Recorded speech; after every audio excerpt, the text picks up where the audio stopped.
hari-hari setelah malam hujan itu terasa semakin berat. Aku menjalani rutinitas seperti biasa.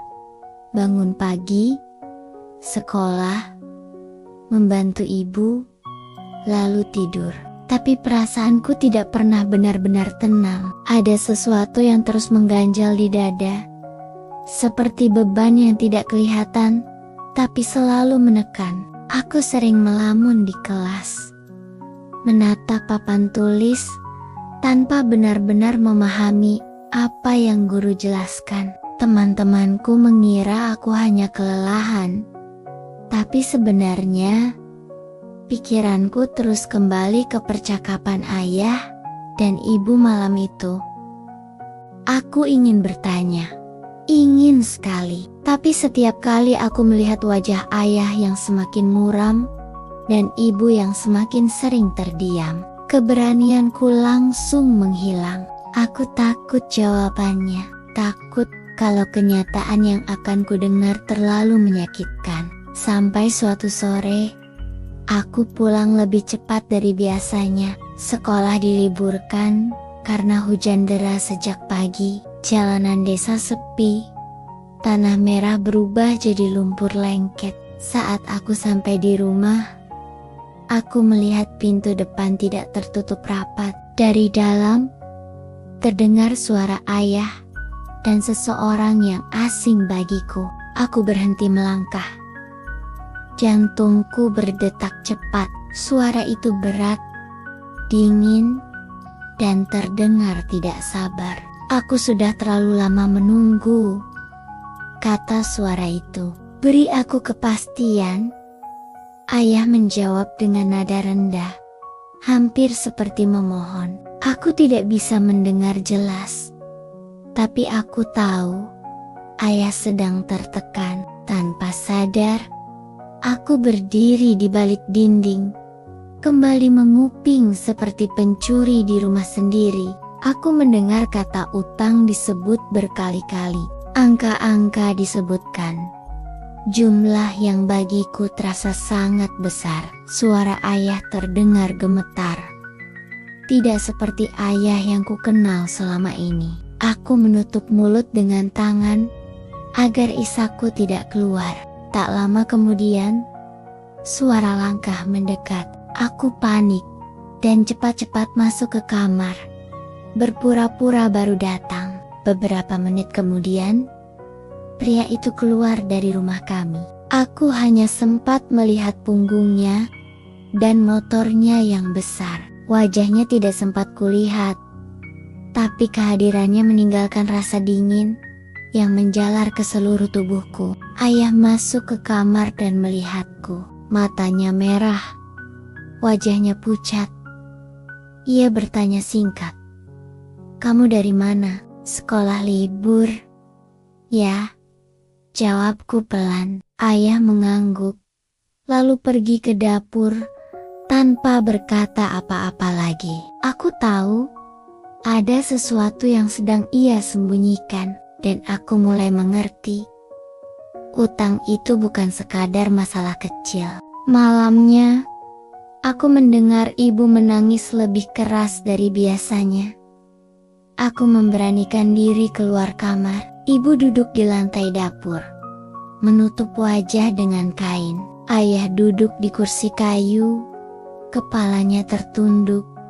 Kedua tangannya saling menggenggam erat. Aku berdiri di ambang pintu. Suaraku gemetar saat aku bertanya, "Ya, Bu, sebenarnya ada apa?" Mereka terkejut. Ibu buru-buru mengusap air matanya. Ayah menatapku lama sekali, seolah sedang berpikir keras. Aku menunggu.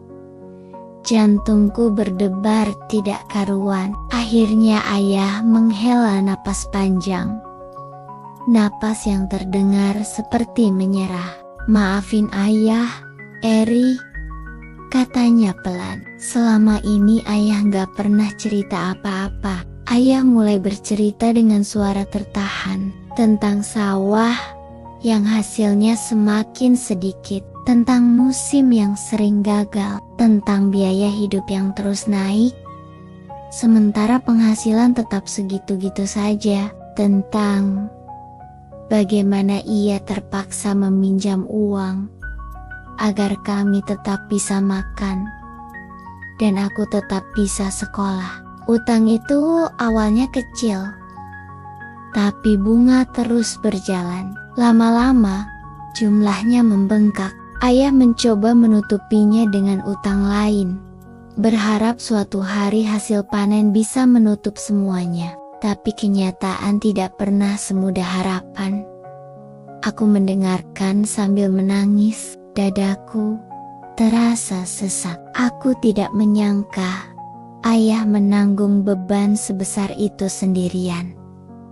Kenapa ayah nggak cerita dari dulu? Tanyaku sambil terisak. Ayah tersenyum pahit. Ayah malu. Ayah nggak mau kamu kepikiran. Ibu memelukku dari samping. Tangannya gemetar. Kami cuma mau kamu sekolah dengan tenang, katanya lirih. Aku ingin marah, ingin berteriak, tapi yang keluar hanya tangis. Aku merasa bersalah, merasa menjadi beban, merasa keberadaanku justru membuat orang tuaku menderita. Aku tidak tahu sejak kapan, tapi sejak malam itu, aku mulai merasa hidupku bukan lagi milikku sepenuhnya. Beberapa hari kemudian, pria itu datang lagi.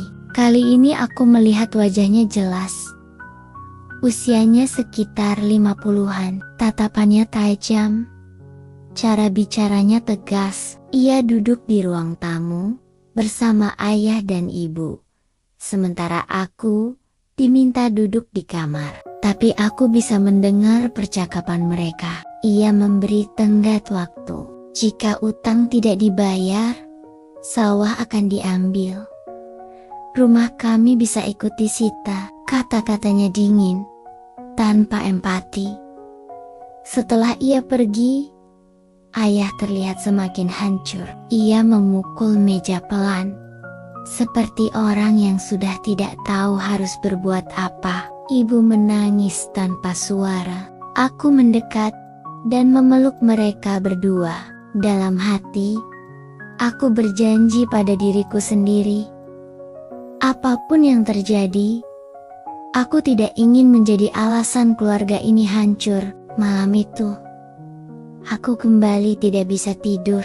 Aku menatap langit-langit kamar, memikirkan utang yang tidak pernah kuceritakan ke siapapun. Beban itu kini terasa seperti berada di pundakku juga. Aku mulai bertanya dalam hati, apakah hidup memang harus selalu menuntut pengorbanan dari yang paling lemah? Dan kenapa dari sekian banyak pilihan, rasanya aku yang perlahan mulai dijadikan jawaban. Aku belum tahu apa yang akan ayah dan ibu putuskan, tapi jauh di dalam hatiku ada rasa takut yang terus tumbuh. Takut bahwa utang itu tidak hanya akan mengambil sawah atau rumah kami. Takut bahwa utang itu akan mengambil masa depanku juga.